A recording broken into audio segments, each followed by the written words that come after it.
चलिए, तो हमने जो लास्ट क्लास में बात करी थी, हमने समझा था लीगल राइट्स को। आज हम उससे थोड़ा सा आगे बढ़ते हैं और हम समझते हैं क्लासिफिकेशन ऑफ लीगल राइट्स। ठीक है, तो हमने क्या करा है, लीगल राइट्स को हमने दो पार्ट्स में डिवाइड करा है। एक तरफ हम समझेंगे कॉन्स्टिट्यूशनल राइट्स और कुछ हम समझेंगे नॉन कॉन्स्टिट्यूशनल राइट्स। ठीक है, तो कॉन्स्टिट्यूशनल राइट्स क्या है? Rights which are given in the constitution. ध्यान से समझना, वो राइट्स जो हमको कहाँ पर दिए हुए, कॉन्स्टिट्यूशन में दिए हुए हैं, उन राइट्स को हम लोग क्या बोलेंगे? कॉन्स्टिट्यूशनल राइट्स कहेंगे।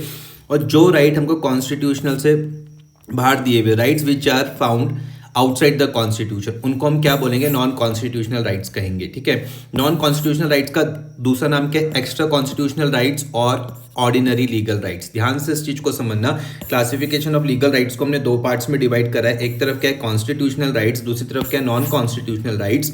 कॉन्स्टिट्यूशनल राइट्स हमारे पास वो राइट है जो rights which are given in the constitution, इसका नाम क्या दिया? वो कॉन्स्टिट्यूशनल राइट्स। और दूसरे जो हमें rights which are found outside the constitution, इसको क्या वो नाम बोला हुआ है? नॉन कॉन्स्टिट्यूशनल राइट बोला हुआ है। ठीक है, नॉन कॉन्स्टिट्यूशनल राइट्स को हम और कौन से नाम से जानते हैं? तो एक्स्ट्रा कॉन्स्टिट्यूशनल राइट के नाम से जानते हैं और ऑर्डिनरी लीगल राइट्स के नाम से जानते हैं। ध्यान से समझना, नॉन कॉन्स्टिट्यूशनल राइट्स को हम एक्स्ट्रा कॉन्स्टिट्यूशनल राइट और ऑर्डिनरी लीगल राइट्स के नाम से जानते हैं। ठीक है, तो जो इस तरीके के जो राइट्स है वो जनरली हमारे पास क्या होते हैं? लार्जली स्टैच्यूटरी राइट्स होते हैं। ठीक है, किसके द्वारा बनते हैं? एक्ट्स के द्वारा बनते हैं। अब यहाँ पर एक कॉन्स्टिट्यूशनल राइट्स में फोकस करना, तो लिखा हुआ rights which are given in the constitution. इसको हमने दो पार्ट्स में डिवाइड करा। एक तरफ क्या है? फंडामेंटल राइट, जो कि हमको पार्ट 3 में दिए हुए हैं। दूसरी ओर के अदर कॉन्स्टिट्यूशनल राइट्स, जो कॉन्स्टिट्यूशन में तो दिए हुए लेकिन फंडामेंटल राइट्स में नहीं है। फिर से समझा रहा हूँ, कॉन्स्टिट्यूशनल राइट्स क्या है? Rights which are given in the constitution. ध्यान से इस चीज को समझना, इसमें एक क्या है? फंडामेंटल राइट, और फंडामेंटल राइट आपको पार्ट 3 में दिए हुए। दूसरे क्या है? अदर कॉन्स्टिट्यूशनल राइट्स, जो कॉन्स्टिट्यूशन में तो दिए हुए लेकिन फंडामेंटल राइट में नहीं है, जो फंडामेंटल राइट का पार्ट नहीं है। ठीक है, अच्छा, यहाँ पर पहले जरा समझो कि अदर कॉन्स्टिट्यूशनल राइट्स में क्या क्या है। ध्यान से समझना, हम सबको डिटेल में समझने वाले हैं। आर्टिकल 265 को हम समझेंगे, 300A को हम समझेंगे, 301 को हम समझेंगे, 325, 326 सब को हम समझेंगे। जितने भी ये हैं, ये सारे के सारे के अदर कॉन्स्टिट्यूशनल राइट्स हैं। जैसे कि क्या है? Right not to be taken without the right not to be taxed without the authority of law, article 365। ये क्या है? अदर कॉन्स्टिट्यूशनल राइट है। क्या है, क्या चीज़ है, इसमें हम डिटेल में समझने वाले हैं। बाद में आर्टिकल 265 को जब हम डिटेल में समझेंगे तब हम इसमें बात करेंगे। फिलहाल जो आपको समझना है ये कहाँ पर है? अदर कॉन्स्टिट्यूशनल राइट्स में आएगा। ठीक है, फिर से बोल रहा हूँ, rights not to be taxed without the authority of law, article 265। उसके बाद राइट टू प्रॉपर्टी 300A। ठीक है, तो राइट टू प्रॉपर्टी भी कहाँ पर आता है? अदर कॉन्स्टिट्यूशनल राइट्स में आता है। पहले राइट टू प्रॉपर्टी किसका पार्ट था? फंडामेंटल राइट का पार्ट था, लेकिन अभी करंटली जो राइट टू प्रॉपर्टी है वो अदर कॉन्स्टिट्यूशनल राइट्स में है। डिटेल में हम इसमें भी बाद में बात करेंगे।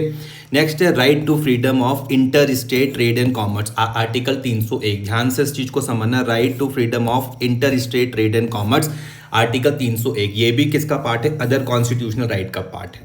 ठीक है, नेक्स्ट क्या है? Right to uniform suffrage, article 325। ये भी किसका पार्ट है? अदर कॉन्स्टिट्यूशनल राइट का पार्ट है। डिटेल में हम समझेंगे कि 325 क्या है, 326 क्या है। 326 में राइट टू एडल्ट सफरेज। ठीक है, 325 326 को एक साथ हम देखेंगे। फिलहाल आपको ये वाली बात समझ में आई कि चाहे 265 हो गया, 300A हो गया, 301 हो गया, 325 हो गया, 326 हो गया, ये जितने भी हैं ये आपके पास के अदर कॉन्स्टिट्यूशनल राइट्स। ठीक है, आगे बढ़ते हैं। अब हम कुछ बात करने जा रहे हैं नॉन कॉन्स्टिट्यूशनल राइट्स में। तो यहाँ पे देखते हैं कि भाई नॉन कॉन्स्टिट्यूशनल राइट्स क्या थे। तो rights which are found outside the constitution. ध्यान से समझना, ये वो राइट्स है जो हमको कहाँ मिलते हैं? आउटसाइड द कॉन्स्टिट्यूशन जो हमको दिखते हैं। नॉन कॉन्स्टिट्यूशनल राइट्स का और नाम क्या है? एक्स्ट्रा कॉन्स्टिट्यूशनल राइट्स और ऑर्डिनरी लीगल राइट्स। ठीक है, यहाँ पे देखो, तो जैसे कि कंज्यूमर राइट्स के बारे में हम बात करेंगे तो हम बोलेंगे भैया ये क्या है? नॉन कॉन्स्टिट्यूशनल राइट्स हैं। लेबर राइट के बारे में मैं बात करूंगा, जैसे कि भैया right to strike, right to minimum wage, right to living wage, ये सारे के सारे क्या है? नॉन कॉन्स्टिट्यूशनल राइट्स हैं। जैसे right to free legal aid, इसमें क्या है कि भैया सर्विस ऑफ लॉयर मिलती है, वो भी फ्री ऑफ कॉस्ट। ठीक है, अगर आपके पास पैसे नहीं है किस चीज़ के लिए? लॉयर की सर्विस के लिए अगर आपके पास पैसे नहीं है तो आपको free of cost lawyer provide कराया जाएगा। इसको हम बोलते हैं right to free legal aid. ठीक है, इसके लिए लॉ का नाम क्या है? Legal services authority act 1960 1987। ठीक है, ये कौन सा है, क्या पढ़ रहे हैं हम, नॉन कॉन्स्टिट्यूशनल राइट्स के बारे में हम बात कर रहे हैं। नेक्स्ट है right to enforce a contract, Indian contract act 1872, जैसे कि इसमें कि हम समझ सकते हैं टीनेंसी एग्रीमेंट, ये भी क्या है, नॉन कॉन्स्टिट्यूशनल राइट है। फिर राइट टू एम्प्लॉयमेंट मनरेगा के तहत, तो ये भी क्या है, नॉन कॉन्स्टिट्यूशनल राइट है। Right to marry, right to marry आपको फंडामेंटल पर भी दिखने वाला है आर्टिकल 21 में, और साथ साथ ये एक नॉन कॉन्स्टिट्यूशनल राइट भी है।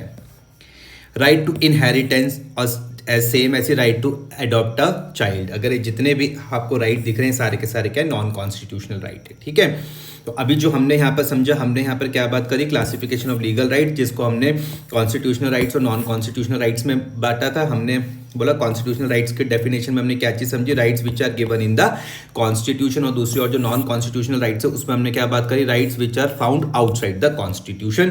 कॉन्स्टिट्यूशनल राइट्स को हमने दो पार्ट्स में बांटा था, एक क्या था फंडामेंटल राइट जो कि पार्ट 3 में दिए हुए हैं, दूसरे क्या है अदर कॉन्स्टिट्यूशनल राइट जो कॉन्स्टिट्यूशन में तो दिए हुए लेकिन पार्ट 3 में नहीं है।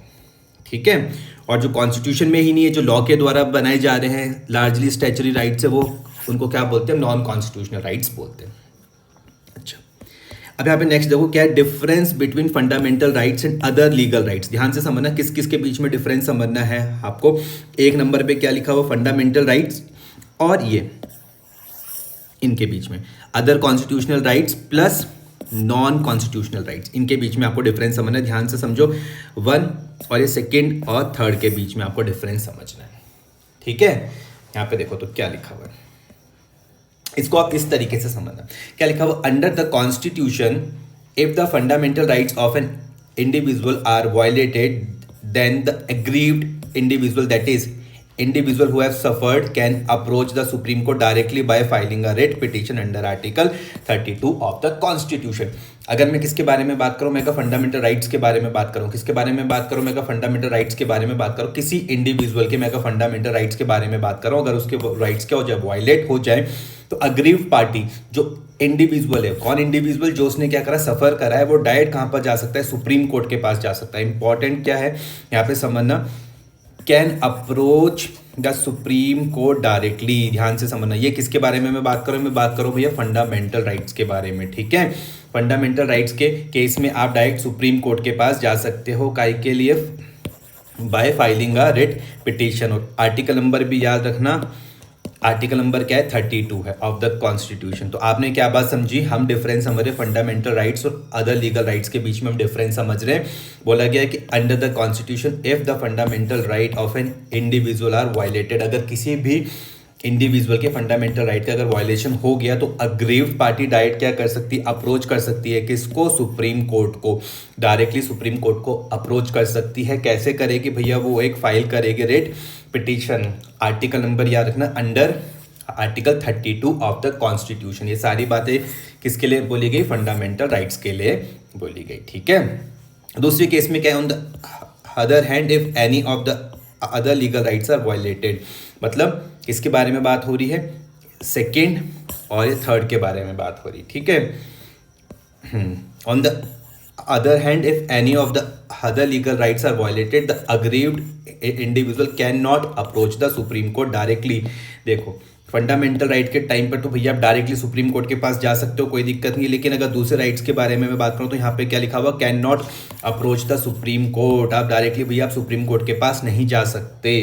ठीक है, for their enforcement and he either, या तो आप अप्रोच करोगे किसको, हाई कोर्ट को, और या तो आप अप्रोच करोगे किसको, हाई कोर्ट को, bye filing a writ petition under article 226। तो याद रखना, अच्छा दो आर्टिकल ध्यान में रखो, एक तरफ क्या था 32 रिट पिटीशन का आर्टिकल याद रखना सुप्रीम कोर्ट के लिए, और 226 आप याद रखना किसके लिए, हाई कोर्ट के लिए। यहाँ तक कोई दिक्कत तो नहीं है। On the other hand if any other legal rights are violated the aggrieved individual cannot approach the Supreme Court directly for the enforcement and he either approach the High Court by filing a writ petition under Article 226 और या तो भैया subordinate court में जा सकता है bye filing an ordinary legal suit.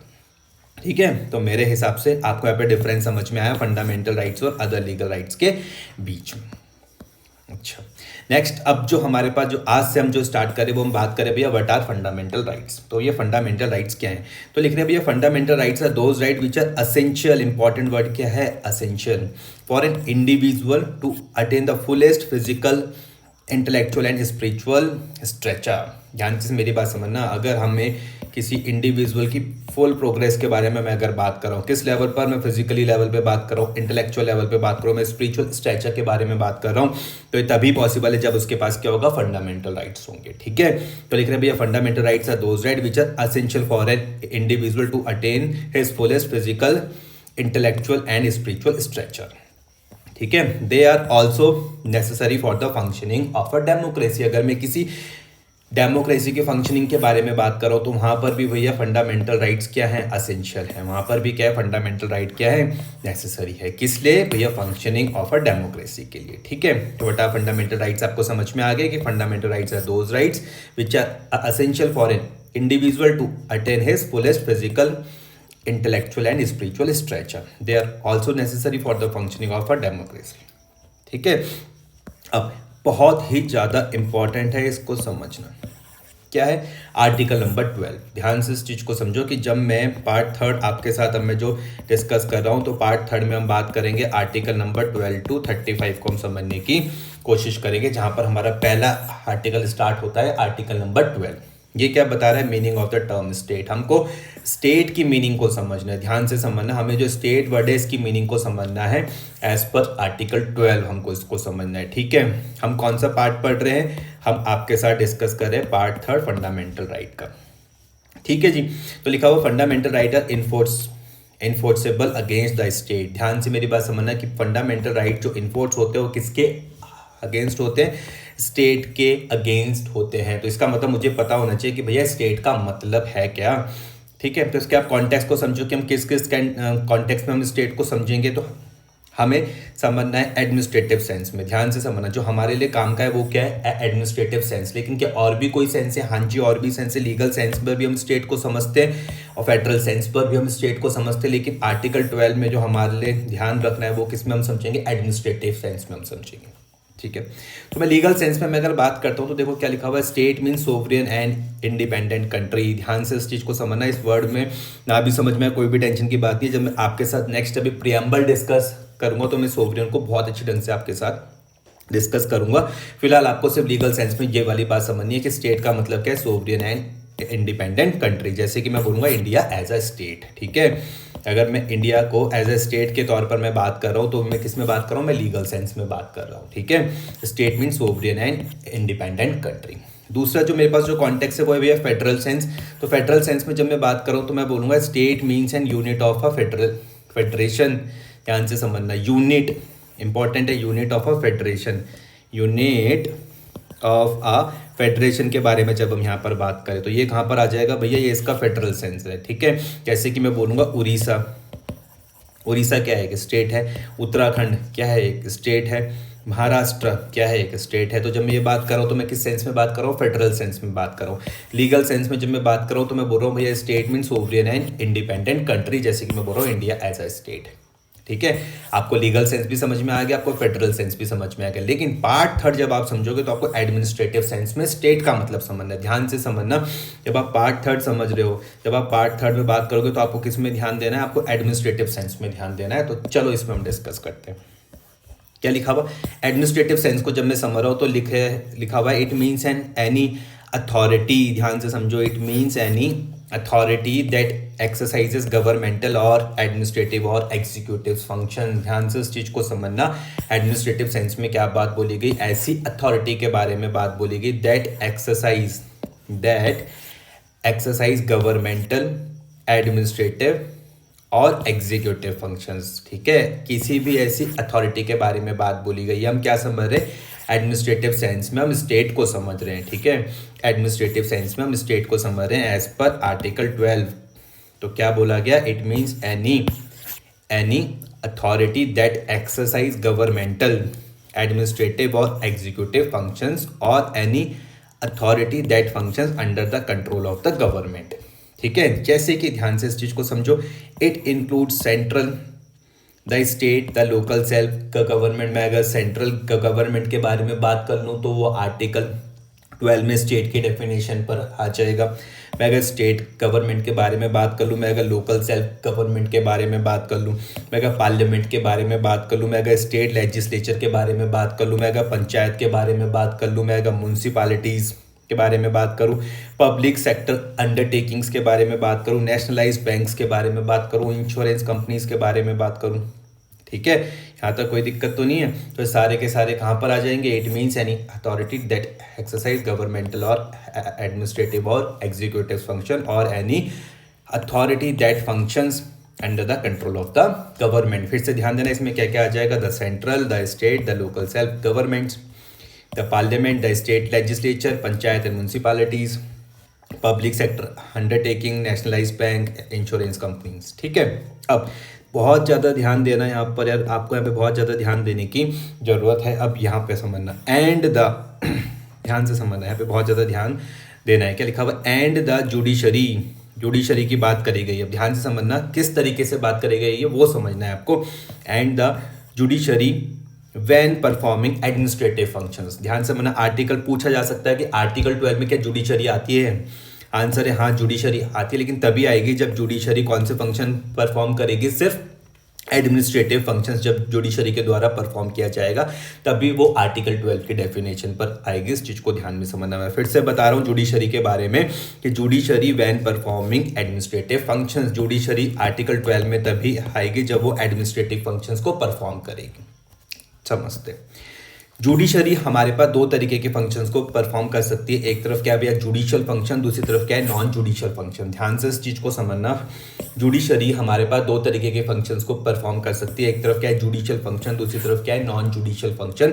और non judicial function को एडमिनिस्ट्रेटिव फंक्शंस के नाम से भी जानते हैं। ठीक है, जुडिशरी हमारे पास दो तरीके के फंक्शंस परफॉर्म करती है। एक तरफ क्या है? जुडिशियल फंक्शंस, दूसरी तरफ हमारे पास क्या है? Non judicial function. और नॉन जुडिशियल फंक्शंस को एडमिनिस्ट्रेटिव फंक्शंस के नाम से भी जानते हैं। तो आर्टिकल 12 की जब मैं डेफिनेशन के बारे में बात करूंगा तो सिर्फ आपको एडमिनिस्ट्रेटिव फंक्शंस पे ध्यान देना है। फिर से बता रहा हूँ, आर्टिकल 12 में जब मैं स्टेट के डेफिनेशन के बारे में बात करूंगा तो सिर्फ आप जुडिशरी के एडमिनिस्ट्रेटिव फंक्शंस पर ध्यान दोगे। देखो क्या लिखा हुआ है, जुडिशियल फंक्शन को देखो मैंने यहाँ पे क्रॉस भी किया हुआ, जुडिशियल फंक्शंस को मैं यहाँ पे क्रॉस कर रहा हूँ, एडमिनिस्ट्रेटिव फंक्शन में मैंने यहाँ पे टिक मारा हुआ है। तो क्या लिख रहे हैं जुडिशियल फंक्शंस में? देखो क्या लिखा हुआ है, supreme court, high court does not fall in the definition of state when performing judicial function. ध्यान से मेरी बात समझना, सुप्रीम कोर्ट और हाई कोर्ट आपके पास भैया स्टेट की डेफिनेशन में नहीं आएंगे। कब? जब वो जुडिशियल फंक्शन को परफॉर्म करेंगे। ध्यान से इस चीज को समझ लेना, स्टेट की डेफिनेशन में कब नहीं आएंगे? जब वो जुडिशियल फंक्शन परफॉर्म करेंगे। ठीक है, सुप्रीम कोर्ट, हाई कोर्ट आपके यहाँ पे स्टेट की डेफिनेशन में कब नहीं आएंगे? जब वो जुडिशियल फंक्शन को परफॉर्म करेंगे। ठीक है, तब नहीं आएंगे, तब नहीं आएंगे, तब नहीं आएंगे, तब नहीं आएंगे। ठीक है, यहाँ पे गलती मत करना। दूसरी ओर मैं बात करने जा रहा हूँ एडमिनिस्ट्रेटिव फंक्शंस की। जुडिशरी एडमिनिस्ट्रेटिव फंक्शंस भी परफॉर्म करता है, जैसे कि नॉन जुडिशियल ऑफिसर्स होते हैं ना, क्लर्क्स होते हैं, स्टेनोग्राफर्स होते हैं, टाइपिस्ट होते हैं, कंप्यूटर ऑपरेटर होते हैं। ये सारे के सारे जो फंक्शंस है ये कौन से? एडमिनिस्ट्रेटिव फंक्शंस हैं। नॉन जुडिशियल ऑफिसर्स में क्या आ जाएगा? क्लर्क आ जाएगा, स्टेनोग्राफर आ जाएगा, टाइपिस्ट आ जाएगा, कंप्यूटर ऑपरेटर। ये सारे के सारे क्या? नॉन जुडिशियल ऑफिसर है। तो ये किस तरीके का फंक्शन है? एडमिनिस्ट्रेटिव फंक्शन है। ठीक है, तो यहाँ पे जुडिशरी जो इनको रिक्रूट करती है वो खुद ही करती है, अपने रूल्स एंड रेगुलेशन यहाँ पर जुडिशरी के होते हैं। लेकिन अगर यहाँ पे एडमिनिस्ट्रेटिव फंक्शंस की मैं बात कर लूँ, जुडिशरी के एडमिनिस्ट्रेटिव फंक्शंस की बात कर लूँ, तब भैया वो आपकी स्टेट 12 की डेफिनेशन में पक्का आने वाली है। एडमिनिस्ट्रेटिव सेंस को आप समझ लेना। ठीक है, यहाँ पे क्या लिखा हुआ है? The judiciary when performing administrative functions. ठीक है, यहाँ पर गलती मत करना। एक और चीज देखो यहाँ पे क्या लिखी हुई, chief justice of India CJI के बारे में बात हो रही है, as the administrative head of the Supreme Court. पूछा जा सकता है कि भाई एडमिनिस्ट्रेटिव हेड कौन है, सुप्रीम कोर्ट का एडमिनिस्ट्रेटिव हेड कौन है? तो आप बोलोगे चीफ जस्टिस ऑफ इंडिया। तो मेरे हिसाब से आपको यहाँ पे आर्टिकल 12 समझने में कोई भी दिक्कत नहीं आई होगी। आप लीगल सेंस में भी स्टेट को समझ चुके हो, फेडरल सेंस पर भी स्टेट को समझ चुके हो, लेकिन आर्टिकल 12 में आपको एडमिनिस्ट्रेटिव सेंस को समझना है। ठीक है, क्योंकि यहाँ पे क्या लिखा हुआ है? Fundamental rights are enforceable against the state. और जैसे आप स्टेट देखोगे आर्टिकल 12, आपके दिमाग में सीधा क्या आ जाएगा? Administrative sense. ठीक है, तो आपने यहाँ पर देख लिया, फिर से इसको रीड कर लेना एडमिनिस्ट्रेटिव सेंस को। It means any authority that exercises governmental और एडमिनिस्ट्रेटिव और एग्जीक्यूटिव फंक्शंस और any authority that function under the control of the government. It includes the central, the state, the local self governments, the parliament, state legislature, panchayat, municipalities, public sector undertakings, nationalized bank, insurance companies and the judiciary when performing administrative functions. ठीक है जी. Next अब हम बात करते हैं भैया nature of fundamental rights में. ध्यान से इस चीज को समझना. नेचर ऑफ फंडामेंटल राइट्स में आपके साथ डिस्कस करने जा रहा हूँ. Nature of the fundamental rights. ध्यान से इस चीज को समझ लो. Nature of the fundamental rights. तो यहाँ पे क्या लिखा हुआ है? Fundamental rights are given to the individual to enjoy. ध्यान से मेरी बात समझो. फंडामेंटल राइट्स किसको दिए हुए हैं? Given to the individual. Word important है. किसको दिए हुए भैया? इंडिविजुअल को. ध्यान से इस चीज को समझना. Nature of the fundamental rights आप समझना कि फंडामेंटल राइट्स गिवन किसको है? इंडिविजुअल को. ठीक है, इंडिविजुअल टू एंजॉय. इंडिविजुअल को मैंने हाईलाइट क्यों करा हुआ है? तो क्योंकि यहाँ पे ध्यान समझना, individual include citizens plus non citizens. Next class में मैं पूरी चर्चा करने वाला हूँ सिटीजन्स और नॉन सिटीजन्स पर ही. फिलहाल आप ये चीज़ समझना कि फंडामेंटल राइट किसको दिए हुए हैं? इंडिविजुअल के लिए हैं. ठीक है, इंडिविजुअल में आपके पास सिटीजन्स भी आएंगे और नॉन सिटीजन्स भी आएंगे. नॉन सिटीजन्स भी आएंगे जिनको हम एलियन से समझेंगे नेक्स्ट क्लास में. ठीक है जी. अच्छा, सेकेंड वाले पॉइंट में क्या लिखा हुआ? Fundamental rights are enforceable against the state. ये तो अभी आपने यहाँ पे चर्चा कर ही ली ना. आर्टिकल नंबर 12 में आपने समझ ही लिया कि fundamental rights are enforceable against the state, और आप स्टेट की डेफिनेशन भी अच्छे ढंग से समझ चुके हैं, है ना. तो fundamental rights are enforceable against the state. However the fundamental rights given under right against untouchability, right against exploitation, right to freedom of movement, right to privacy, right to reputation etc. कुछ rights हैं वो enforce against individual में भी होंगे. ध्यान से मेरी बात को समझना. यहाँ पे दो बातें हैं. पहली बात पे ये वाली बात करी गई, जो फंडामेंटल राइट्स है वो इन्फोर्स होंगे स्टेट के अगेंस्ट. दूसरी बात करी गई कि जो कुछ फंडामेंटल राइट्स है, जैसे कि अनटचेबिलिटी को लेकर राइट है, एक्सप्लॉयटेशन के लिए है, फ्रीडम ऑफ मूवमेंट के लिए है, प्राइवेसी के लिए, रेपुटेशन एक्सेट्रा, ये स्टेट के साथ साथ इंडिविजुअल के अगेंस्ट भी इन्फोर्स हो सकते हैं. ठीक है, enforceable against individual as well. पहला वाला पॉइंट समझ में आ रहा. दूसरा वाला पॉइंट समझ में आ रहा. इंडिविजुअल में आप बात समझ गए कि इंडिविजुअल में सिटीजन और नॉन सिटीजन दोनों आएंगे. ठीक है, इसको हम और डिटेल में समझेंगे, नॉन सिटीजन को और सिटीजन को, नेक्स्ट क्लास में आपके साथ. थर्ड वाले पॉइंट में क्या है? The fundamental rights are duties of the state. ध्यान से मेरी बात समझो. अगर किसी के राइट है तो किसी ना किसी की ड्यूटी तो होगी ना भाई. तो जो फंडामेंटल राइट्स है वो ड्यूटीज है किसकी? स्टेट की. And the state shall respect the fundamental rights of the individual. ध्यान से इस चीज़ को समझना. जो फंडामेंटल राइट्स है वो ड्यूटीज है किसकी भैया? स्टेट की. और स्टेट को क्या करना है? रिस्पेक्ट करनी है किसकी भैया? Fundamental rights of the individual. ठीक है, therefore the fundamental rights create legal obligation on the part of the state. ध्यान से समझना. जो फंडामेंटल राइट है वो क्या क्रिएट करते हैं? लीगल ऑब्लिगेशन क्रिएट करते हैं on the part of the state. ठीक है, तो फंडामेंटल राइट से ड्यूटीज किसकी? स्टेट की. And the state shall respect the fundamental rights of the individual. Therefore the fundamental rights create legal obligation on the part of the state. आगे बात करते हैं. Fundamental rights are called negative obligation. ध्यान से मेरी बात समझना. फंडामेंटल राइट्स को क्या बोला गया? अब ये नेगेटिव ऑब्लिगेशन बोला गया on the state of the state. ध्यान से इस चीज़ को समझो. फंडामेंटल राइट जैसे आप देख रहे हो आपके दिमाग में क्या आना चाहिए? Negative obligation. किसके लिए भैया? स्टेट के लिए. फिर बता रहा हूँ, इंपॉर्टेंट है. जो फंडामेंटल स्टेटमेंट की फॉर्म में पूछा जा सकता है आपसे. फंडामेंटल राइट है भैया, वो क्या है? Negative obligation. किसके लिए? स्टेट के लिए. इसका मतलब क्या है नेगेटिव ऑब्लिगेशन का? तुम वो देखते हैं. रेस्ट्रेनिंग द स्टेट मतलब preventing the state from performing certain function that may violates the fundamental right of the individual. State को क्या करा जा रहा है? रेस्ट्रेन करा जा रहा है या फिर प्रिवेंट करा जा रहा है स्टेट को. किस काम से? From performing certain functions. कुछ काम करने के लिए रोका जा रहा है. From performing certain functions. कौन से काम नहीं करने हैं स्टेट को? दैट में violate the fundamental right of the individual. मतलब स्टेट को ऐसे कोई काम नहीं करने जब जहाँ पे भैया इंडिविजुअल के फंडामेंटल राइट का क्या हो जाए? वायलेशन हो जाए. ठीक है, तो इसलिए क्या भैया? नेगेटिव ऑब्लिगेशन है स्टेट पे. The fundamental rights are called negative obligation on the state. ठीक है, फोर्थ वाले पॉइंट में आप समझना. तो क्या लिखा हुआ? The fundamental rights acts as a limitation. Negative obligation से ही आप थोड़ा सा लिमिटेशन को समझते हुए चलते रहना. तो फंडामेंटल राइट्स कैसे काम कर रहा है? एज अ लिमिटेशन के तौर पे काम कर रहा है. लिमिटेशन किस में? Upon the powers of the state. ध्यान से मेरी बात समझना. फंडामेंटल राइट कैसे काम कर रहा है? एज अ लिमिटेशन के तौर पर. और लिमिटेशन भी किस में भैया? स्टेट की पावर पे. पावर ऑफ द स्टेट, ठीक है। Therefore fundamental right seeks to prevent the state from becoming authoritarian, thus they contribute to the doctrine of limited government. ध्यान से इस चीज़ को समझो, जो भैया फंडामेंटल राइट है वो एज अ लिमिटेशन के तौर पर काम कर रहा है।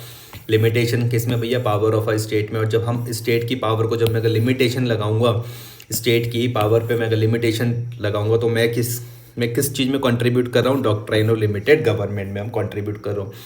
डॉक्ट्राइन ऑफ लिमिटेड गवर्नमेंट को हम बहुत ध्यान से समझेंगे। फिलहाल हमको सिर्फ ये समझना है कि फंडामेंटल राइट लिमिटेशन लगाती है, इसमें लिमिटेशन लगाती है स्टेट में, कि ताकि हमारे पास स्टेट जो है वो अथॉरिटेरियन ना बन जाए, ठीक है। ऐसा करने से क्या हो रहा है कि भैया डॉक्ट्राइन ऑफ लिमिटेड गवर्नमेंट हो रहा है, ठीक है जी।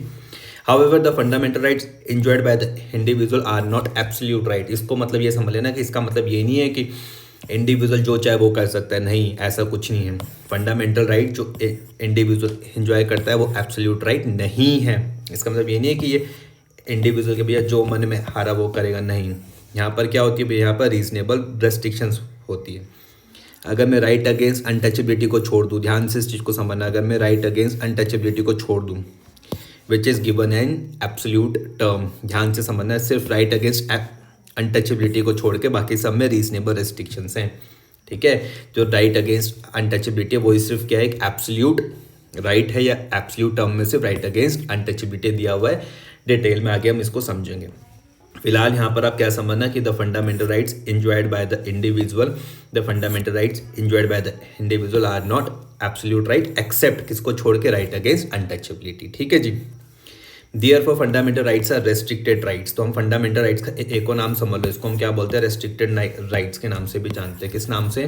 रेस्ट्रिक्टेड राइट्स के नाम से भी हम फंडामेंटल राइट्स को जानते हैं, ठीक है। They can be restricted by the state. Restrictions कौन लगा रहा है भैया? स्टेट के द्वारा रेस्ट्रिक्शंस लगाई जा रही है। रेस्ट्रिक्शंस कौन लगा रहा है? स्टेट के द्वारा रेस्ट्रिक्शंस लगाई जा रही है। लेकिन रेस्ट्रिक्शन का ग्राउंड क्या है? रेस्ट्रिक्शंस का ग्राउंड भी हमको कहाँ पे दिया हुआ है? कॉन्स्टिट्यूशन में दिया हुआ है। ध्यान से समझना, therefore fundamental rights are restricted rights, they can be restricted by the state on the grounds given under the constitution। भैया ये ग्राउंड्स आपको कॉन्स्टिट्यूशन में क्या है? गिवन है, ठीक है। therefore fundamental rights are restricted right। ध्यान से समझना, फंडामेंटल राइट को क्या कहा गया भैया? रेस्ट्रिक्टेड राइट कहा गया। और जो रेस्ट्रिक्शंस है वो किसके द्वारा लगाई जा रही है? स्टेट के द्वारा लगाई जा रही है। ग्राउंड्स कहाँ पे मेंशन है? Under the constitution. अब देखते हैं ये ग्राउंड्स कौन कौन से हैं। ये रेस्ट्रिक्शंस के लिए ग्राउंड्स देखते हैं कौन कौन से, ठीक है। तो ग्राउंड्स ऑफ रेस्ट्रिक्शंस, इसको हम रीजनेबल रेस्ट्रिक्शंस के नाम से भी जानते हैं, समझना। ये जो आपके पास जो ग्राउंड्स ऑफ रेस्ट्रिक्शंस हैं इनको हम रीजनेबल रेस्ट्रिक्शंस के नाम से भी हम इसको जानते हैं, ठीक है। तो इसमें क्या है? In the interest of the sovereignty and territorial integrity of India.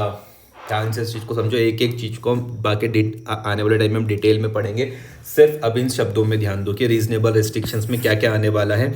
In the interest of the sovereignty and territorial integrity of India, अगर ये बात आ जाए तो ये क्या है? एक रीजनेबल रेस्ट्रिक्शंस है। In the interest of the security of India, ये क्या है? एक रीजनेबल रेस्ट्रिक्शंस है। For the maintenance of friendly relation with the foreign state, ठीक है। अगर हमको भी फॉरेन स्टेट के साथ क्या मेंटेन करना है? फ्रेंडली रिलेशन मेंटेन करना है, जैसे कि endanger from the friendly relation with China. तो ये सारे के सारे क्या है? रीजनेबल रेस्ट्रिक्शंस हैं, ठीक है। आगे, for the maintenance of public order को मेंटेन करने की बात है, डिसेंसी और मोरालिटी। फिर है contempt of court. Contempt of court का क्या मतलब है? टेकिंग इल अबाउट द जजेस एंड द कोर्ट। भैया आप बिना किसी बिना किसी पुख्ता सबूत क्या भैया जज या कोर्ट के बारे में कुछ नहीं बोल सकते, उसको हम बोलेंगे कॉन्टेम्प्ट ऑफ कोर्ट। या डिफेमेशन। डिफेमेशन क्या है? To run down the reputation of somebody, आप किसी की रेपुटेशन को डिफेम नहीं कर सकते हो।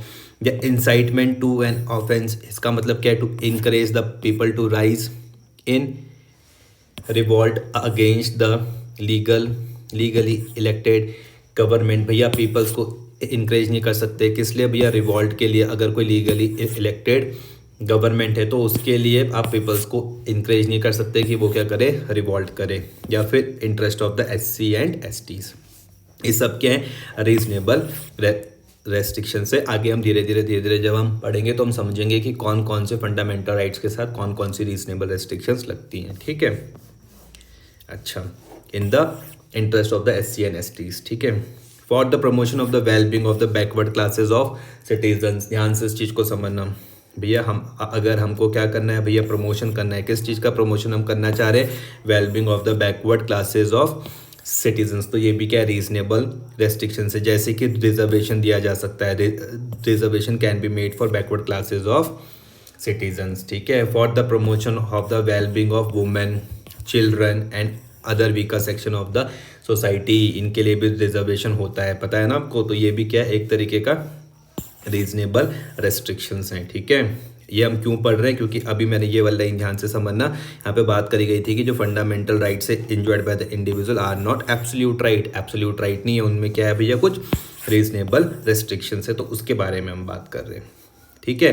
For the promotion of the wellbeing of the women, children and other weaker section of the society, example reservation of the women in the panchayat and municipality seat, ठीक है। Weaker section includes physical disable candidates, ठीक है जी। अब एक word आएगा doctrine, doctrine का means क्या है, प्रिंसिपल, ये हम आगे देखेंगे नेक्स्ट क्लास में, ठीक है। मेरे हिसाब से यहाँ तक थोड़ा बहुत समझ में आया होगा। थैंक यू, आपसे नेक्स्ट क्लास में मिलते हैं।